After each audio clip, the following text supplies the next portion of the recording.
this part of the lecture, we're going to examine now how relations between Joseon and the Qing began to change as a result of this. So now what we see here is that since the Joseon dynasty has signed the Ganghwa Treaty, and it then opens up its ports to trade, this allows Joseon to start signing treaties with other countries, including Western countries. But this then fundamentally changes the nature of relations between the Joseon dynasty and the Qing dynasty. And what we end up having immediately afterward is not anything that is, it's not the same as the traditional tributary relations, but it's also not yet fully modernized.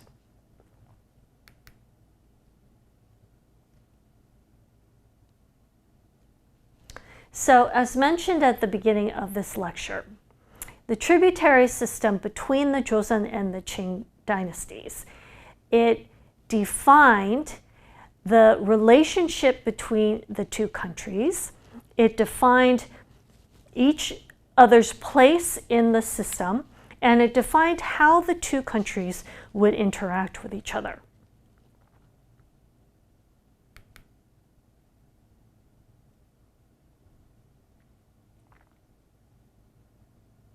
So whereas the Joseon dynasty was a vassal state and it took an inferior position in the tributary system with the Qing dynasty as the center of civilization, this does not mean that the Joseon dynasty was a colony of the Qing dynasty.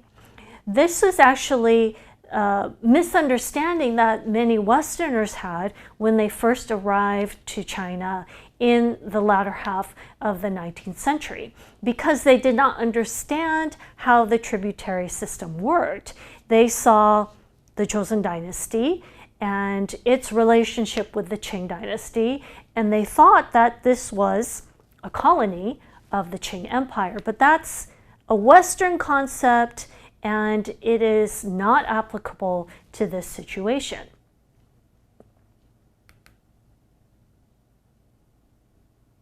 So let's take a look a little bit closer at the relationship that the Joseon dynasty had with the Qing.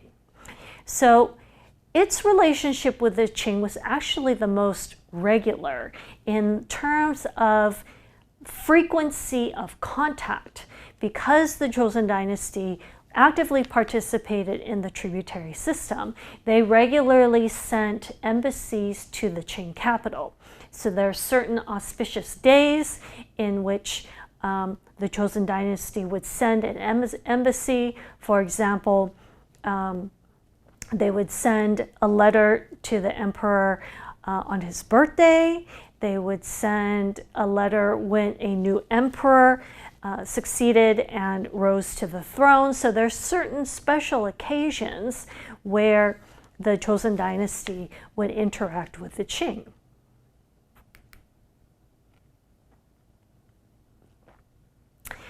We also must, and this is very important, we also must remember that although the Joseon dynasty was a vassal state, it still had sovereignty.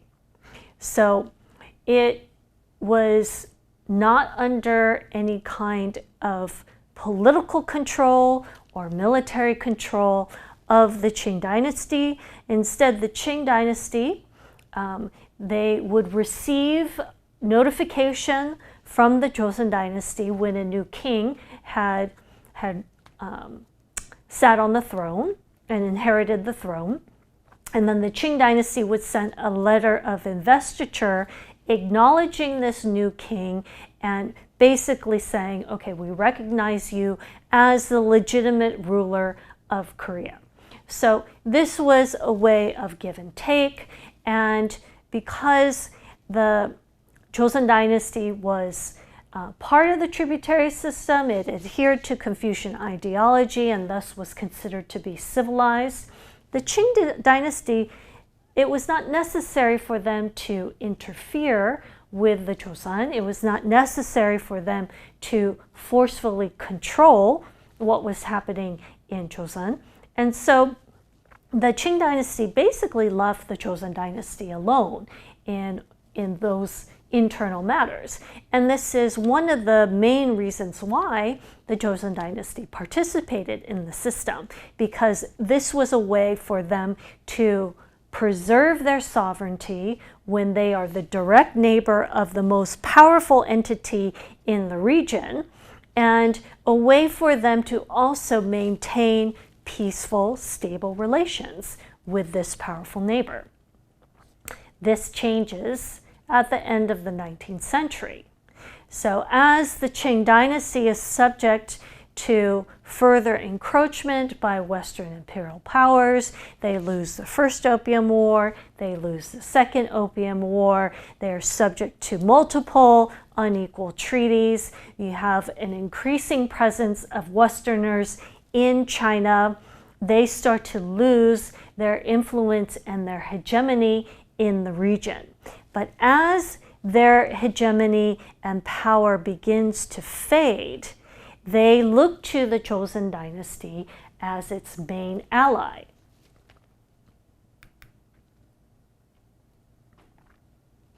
As you can see from these maps here, that there is quite a bit of a Western presence in the region. So we have the British, we have the French, we have the Germans, we have the Dutch, the Russians, and then later on as latecomers, the United States and Japan.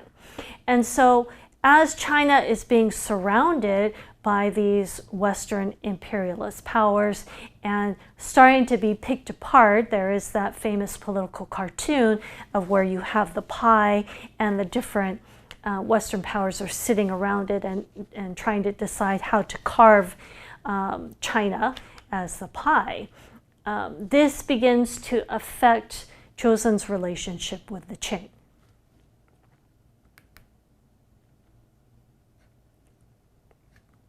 And here we have the appearance of Liangjang. He was the viceroy of Liangjiang, and he was also a leader of the Qing self-strengthening movement. This Qing self-strengthening movement was a movement that recognized that China was weak compared to these Western imperialist powers, and that China needed to strengthen itself in order to defend itself and preserve its sovereignty. So they came up with various ideas, such as by shoring up and building up its economy, and also building up its military and modernizing its military. So this was a way for the Qing dynasty to strengthen itself and to try to defend its sovereignty vis-a-vis these Western imperialist powers, and Liangjang was a key figure in this movement.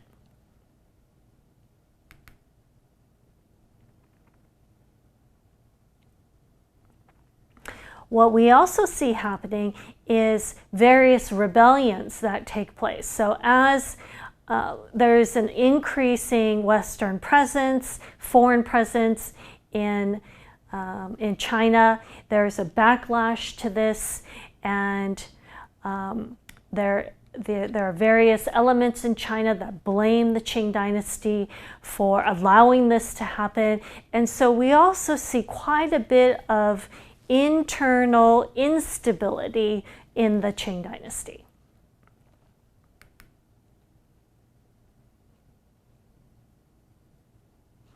So as Liangjang is trying to build up China again, to strengthen up China again, he also becomes engaged in managing diplomatic issues. In this one image that we see here, this is of the Tianjin Arsenal, and this was a place where the Chinese were trying to modernize their military as a part of this self-strengthening movement.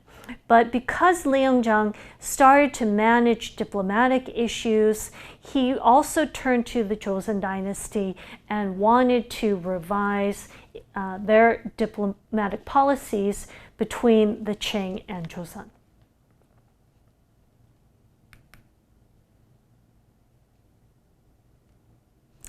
This would later evolve into outright interference in Joseon state affairs and diplomacy, which actually goes against traditional tributary relations.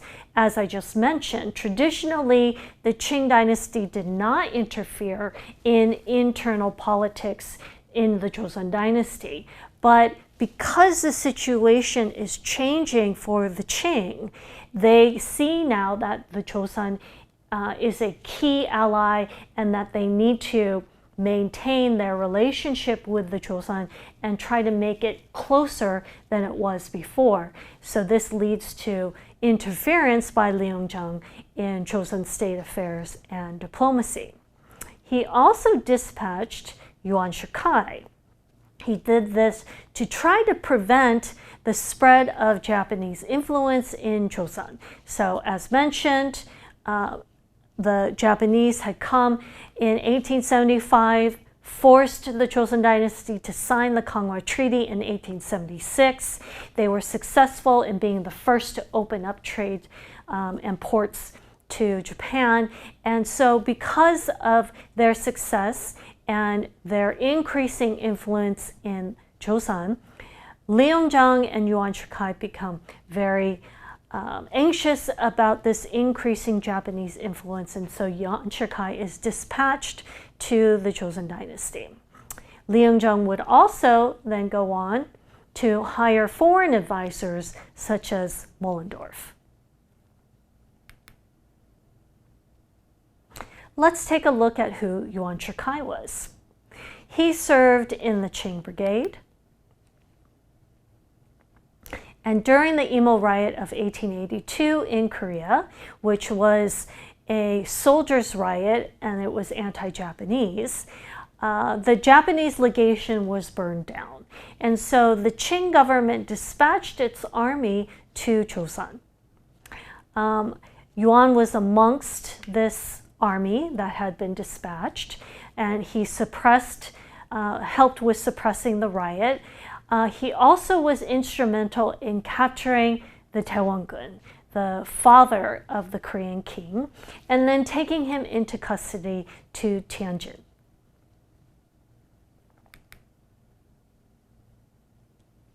Yuan Shikai would also go on to play a role in suppressing the Kapshin coup in 1884. So this was a political coup d'etat in the Joseon dynasty, led by progressive intellectuals in Korea and also backed by Japan. These Koreans wanted to fully modernize Korea, and they wanted to do it very rapidly. They felt that, Korea has been opened up in 1876. Progress has been minuscule, too slow, and so they wanted rapid reform. So they tried to stage a coup d'etat, but Yuan Shikai, he played a role in suppressing this group and ousting them after 3 days.